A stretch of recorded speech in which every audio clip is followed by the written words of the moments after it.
Ah, chers amis, bonjour! Après vous avoir montré comment on restaure l'église Saint-Joseph avec des broches et des greffes, nous allons maintenant vous montrer tout le processus pour replacer une pierre tout entière. Alors sur nos plans, c'est cartographié en rouge. Tous les blocs qu'il va falloir changer, ils ont été démontés, ils ont été ensuite taillés dans l'atelier de taille de pierre à Ytre. Donc on a des petits blocs, tels que celui-ci que je porte extrêmement facilement. Mais ceci, par exemple, que nous venons de reposer exactement aujourd'hui, au mois de mai, mois de Marie, fait plus de 2 tonnes 3. Et donc, ça n'est pas une petite affaire. Tout commence donc à Ytre. Rendez-vous à l'atelier de taille de pierre.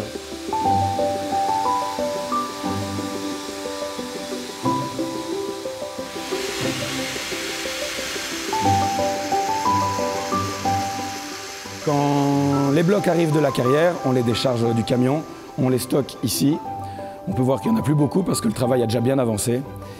Et ensuite, à l'aide du pont, on vient chercher les blocs, on les sangle et on les dépose directement sur les zones, sur les postes de travail. Chaque tailleur de pierre a avec lui les gabarits qui lui permettent de réaliser la pièce. Donc, quand le bloc est brut et qu'il n'a pas encore été commencé, on vient placer ici le gabarit qui nous donne exactement la forme de la pierre qu'il y a à tailler. Donc ici, on est de nouveau sur un élément qui vient d'être commencé, avec encore une fois le même gabarit et la même forme. Et on voit que le premier épannelage, c'est cette grande bâtée, c'est ce qu'on appelle une bâtée, pour enlever le plus possible de matière. Et petit à petit, à l'aide de la disqueuse, il va enlever des éléments de plus en plus petits pour arriver à toutes les moulures et à toutes exactement les formes qui sont ici. Grâce à ça, un tailleur de pierre pour ce bloc-là, il va mettre environ 1 semaine maintenant pour le réaliser, alors qu'entièrement à la main, avec les mêmes étapes, un tailleur de pierre aurait mis environ 1 mois pour le faire. Il y a ici la fiche de taille, où le tailleur de pierre a tous les éléments nécessaires pour réaliser la pièce. Donc on voit ici le numéro de la pierre, D3058, B. Donc D3 c'est la zone de l'église où la pierre est située, 58 c'est le numéro de la pierre et B c'est parce que l'élément entier a été divisé en 3 parties et c'est la partie B qui est à réaliser ici.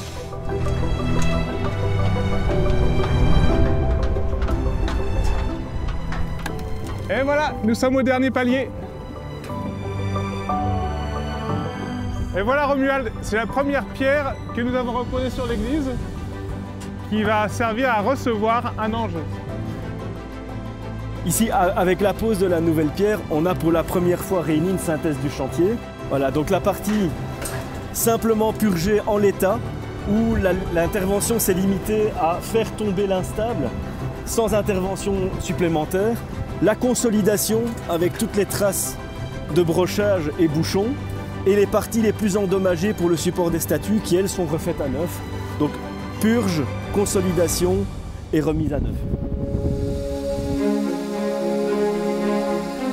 On utilise des outils modernes, essentiellement des disqueuses, grandes et petites, avec des outils diamantés. Et sinon, les ciseaux qu'on utilise sont exactement les mêmes qu'on utilise depuis le Moyen-Âge, à l'exception que ceux-ci ont une pastille en tungstène insérée, donc en acier beaucoup plus dur. Toutes les pierres ont une finition manuelle, donc après la disqueuse, on vient encore remettre un coup d'outil partout pour donner vraiment l'aspect ancien. Et ce coup d'outil est fait entièrement manuellement. Il faut savoir que sur une journée, un tailleur de pierre peut donner entre 10 et 15 000 coups de maillet.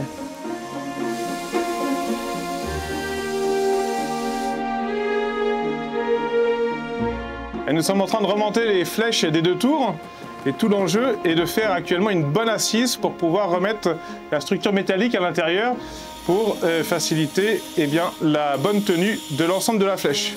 Donc ici nous avons 2 tiges filetées qui vont reprendre l'assise qui est déjà présente de la tour. Ils vont mettre cette belle platine par au-dessus. Et puis l'ensemble sera recouvert d'un joint en plomb parce que nous sommes à l'intersection de deux grandes pierres de cette base de la tour.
Il doit y avoir un gros joint là. Ouais. Celle-là, elle va avoir un gros joint. Ah, c'est bon toi.